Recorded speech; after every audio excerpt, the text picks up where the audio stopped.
এই মুহূর্তের সবচাইতে বড় আপডেট বাংলাদেশ আবহাওয়া অধিদপ্তরের সর্বশেষ নোটিশ এবং বিভিন্ন স্যাটেলাইট চিত্রগুলো বিশ্লেষণ করে স্পষ্টভাবে দেখা যাচ্ছে আগামী কয়েকদিন বাংলাদেশের ওপর দিয়ে বয়ে যেতে পারে কালবৈশাখী ঝড় ও ভারী বজ্রসহ বৃষ্টি। দর্শক, কোন কোন অঞ্চল রয়েছে এই রেড জোনের আওতাধীন তার বিস্তারিত তথ্য নিয়ে হাজির হয়েছি আপনাদের সামনে। চলুন জেনে নেওয়া যাক, এবং আপনারা কোন অঞ্চল থেকে আমাদের ভিডিওটি দেখছেন তা কমেন্টে জানাতে ভুলবেন না। আগামী ভিডিওতে আপনার অঞ্চলের আপডেটটি আমরা যোগ করে দেব এবং সাবস্ক্রাইব করে রাখতে পারেন। প্রথমেই আসি, ঢাকা অঞ্চল থাকবে এই রেড অ্যালার্টের আওতাধীন।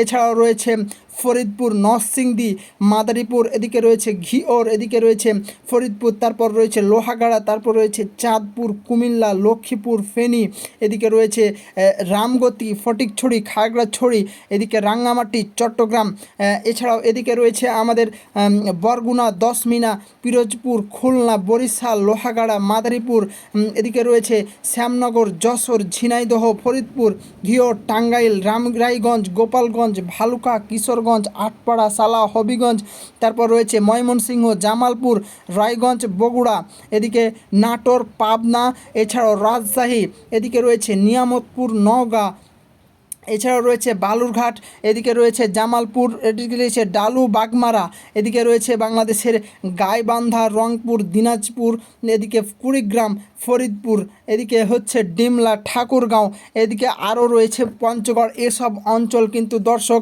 একদম রেড অ্যালার্টের ভিতরে রয়েছে।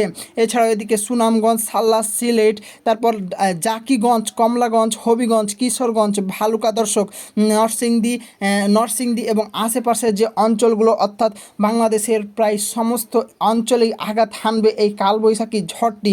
সেই সাথে দর্শক ভারী বর্ষণ এবং সাথে শিলাবৃষ্টি হওয়ারও সতর্কবার্তা দিয়েছে বাংলাদেশ আবহাওয়া অধিদপ্তর।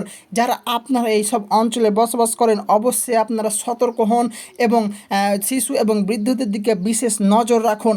প্রয়োজন হলে আশ্রয় কেন্দ্রে আশ্রয় নিন, কিন্তু সতর্কতা অবস্থান করা এখন সম্পূর্ণ জরুরি। কেননা দর্শক, আগামী কয়েকদিন এই অবস্থা বিরাজ করবে। বিশেষ করে দুপুর 2টার পর থেকে এই অবস্থা কিন্তু চলমান থাকবে দর্শক। তো দর্শক, এই ছিল আমাদের কাছে আসা সর্বশেষ আবহাওয়ার লেটেস্ট আপডেট, এবং আগামী আবহাওয়ার আপডেট আসা মাত্রই আমরা আপনাদেরকে জানিয়ে দেব। সেই সাথে আমাদের সঙ্গেই থাকুন এবং আমাদের চ্যানেলটি সাবস্ক্রাইব করে রাখুন, কারণ পরবর্তী ভিডিওতে আমরা জানিয়ে দেব কোন কোন অঞ্চল এই রেড অ্যালার্টের ভিতরে রয়েছে এবং কোন কোন অঞ্চল এই রেড অ্যালার্টের বাইরে বের হতে পেরেছে দর্শক। তো দর্শক, আজ এই পর্যন্ত, এবং আপনি কিন্তু কমেন্টে আপনার অঞ্চলের নাম লিখতে ভুলবেন না, কারণ আমরা আমাদের আগামী ভিডিওতে আপনার অঞ্চলটাও যোগ করে দেব। আসলে সেসব অঞ্চলের পরিস্থিতি কীরকম থাকবে। তবে দুপুর 2টার পর থেকে দেশের প্রায় সমস্ত অঞ্চলেই কিন্তু এই অবস্থা বিরাজ করবে এবং কঠিন পরিস্থিতি তৈরি হতে পারে দর্শক।